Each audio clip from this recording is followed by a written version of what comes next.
وسلم۔ اسی واسطے جڑی آیت میں پڑھی اے دی تفسیر دے اندر امام ابن کثیر رحمہ اللہ فرماندے نے یوم ندعو کل اناس بامامہم کہ ہر گروہ نو قیامت والے دن اس دے امام دے نام تے بلایا جائے گا۔ فرماندے نے اہل حدیثو تہانوں مبارک ہوئے، قیامت والے دن تہانوں بلایا جائے گا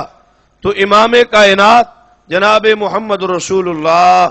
صلی اللہ علیہ وسلم دی امامت اور آپ دے نام تے بلایا جائے۔ ساڈا اور کوئی امام نہیں ہے دین اور شریعت دا، باقی جنہوں نے اسی امام کہنے وہ امامت دے لحاظ دا معنی کی ہے کہ ساڑے بزرگ نے۔ امامت دا معنی کیا ہے کہ وہ حدیث دے بہت بڑے امام نے۔ امامت دا معنی کیا ہے کہ وہ علم دے بہت بڑے امام نے۔ امامت دا معنی کیا ہے کہ وہ فقہ دے بہت بڑے امام نے۔ لیکن شریعت اور دین دے امام ایک ہی نے، اور جنہ دی امامت قیامت تک جاری ہے وہ سرور کائنات جناب محمد صلی اللہ علیہ وسلم۔ یاد رکھیے امامت ایک ایسا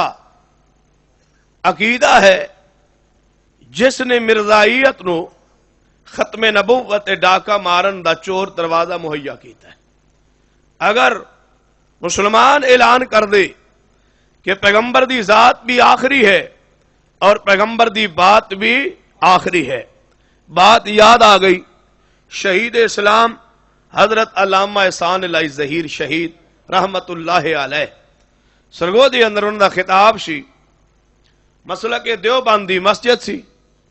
تمام مسالک دا مشترکہ اجتماع اور عقیدہ ختم نبوت دے حوالے نال گفتگو۔ اور ساڑھے سرگو دی اندر مشہور گدی ہے پیر سیال دی، انہاں دی صدارت دی اندر جلسہ جاری و ساری۔ حضرت علامہ شہید رحمت اللہ علیہ دی جدو خطاب دی واری آئی،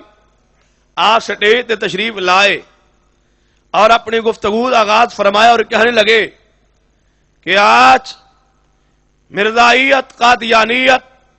اور ختم نبوت دے عقیدے تے ڈاکہ مارن والے لوگاں دے خلاف اجتماع ہے، لیکن میں ایک سوال کرنا۔ پھر حضرت علامہ شہید رحمت اللہ علیہ اپنے مخصوص لہجے اور انداز اور گرج دے اندر سٹیج دی طرف متوجہ ہو کے فرمانے لگے، اس سٹیج تے بڑے بڑے گدیا والے موجود نے، اس سٹیج تے بڑے بڑے جبے اور کبے والے دستارہ والے لوگ موجود نے، بتلاؤ کہ مرزائیت اور قادیانیت نو یہ چور دروازہ مہیا کس نے کیتا ہے؟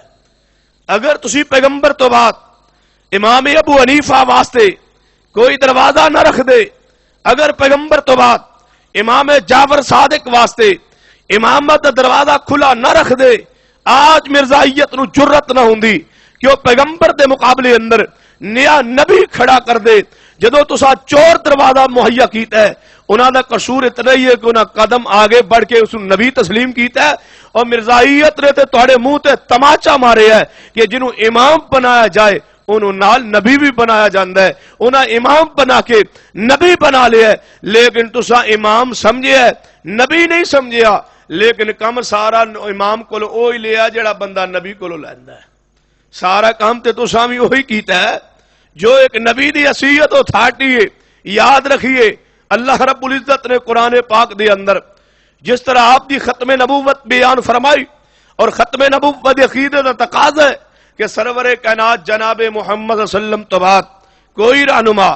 کوئی نبی اور کوئی امامت کسی دی چل سکتی نہیں، لیکن کہنے لگے نہیں، امامت ضروری ہے اور امامت دی تقلید ضروری ہے۔ لفظ تقلید کا جو سنیا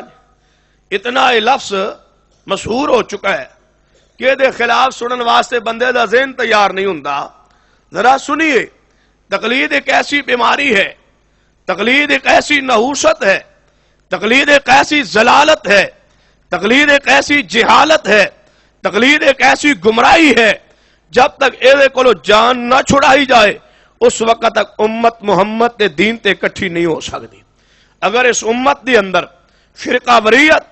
لڑائی اور جھگڑے، فتنے اور فساد برپا کیتے نے، یہی بیماری نحوست ہے تقلید دی۔ جدوں تک یہ تقلید نہیں سی آئی، امت ایک عقیدے ایک منہج تے قائم سی، اور پھر ایسے تقلید کی وجہ تو لڑائیاں